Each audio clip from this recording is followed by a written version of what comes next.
कई बार आपको अपने लाइफ में इस तरह का सेंटेंसेस बोलना पड़ता है जहां आप कहते हैं कोई दो काम आपस में मेल नहीं खाते। यानी पहला काम अलग चीज है जबकि दूसरा काम बिल्कुल उससे अलग है। यानी एक काम ऐसा है तो दूसरा काम वैसा है। जैसा कि मैं कह सकता हूँ स्पोकन इंग्लिश पढ़ाना अलग बात है और इंग्लिश लिटरेचर पढ़ाना अलग बात है। पैसा कमाना अलग बात है और पैसा बचाना अलग बात है। बैचलर लाइफ अलग बात है और मैरिड लाइफ अलग बात है। यानी ये दोनों एक चीज नहीं है, ये कुछ और है तो वो कुछ और है। तो इस तरह के सेंटेंसेस को बोलने के लिए आप इस स्ट्रक्चर का इस्तेमाल करेंगे। यानी सबसे पहले आप लिखेंगे एक नाउन, फिर आप लिखेंगे इज वन थिंग, उसके बाद आप देंगे कॉमा, फिर आप लिखेंगे वो दूसरा नाउन और आप कहेंगे इज क्वाइट अनदर।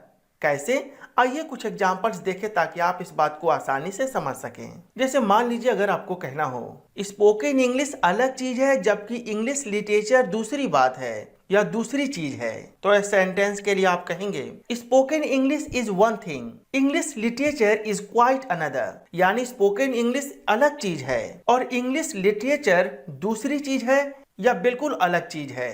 यहाँ मैं आपको बता दूं जब इस तरह के सेंटेंसेस को आप बोलेंगे तो दोनों सेंटेंसेस के बीच में आएगा और, लेकिन जब आप इनका इंग्लिश में ट्रांसलेट करेंगे तो आप और के लिए कॉमा का इस्तेमाल करेंगे। यानी आप और के लिए एंड का इस्तेमाल न करें।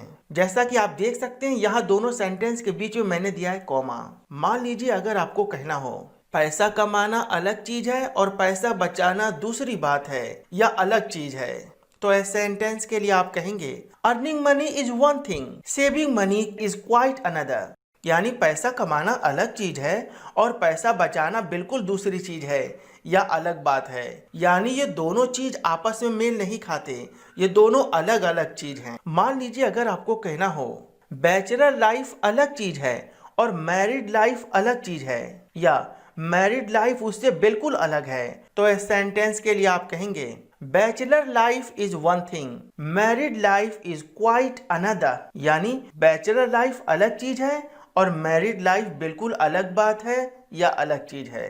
मान लीजिए अगर आपको कहना हो जानकार होना अलग चीज है और माहिर होना अलग चीज है, तो इस सेंटेंस के लिए आप कहेंगे to be sensible is one thing, to be an expert is quite another. यानी जानकार होना अलग बात है और माहिर होना बिल्कुल अलग चीज है या अलग बात है।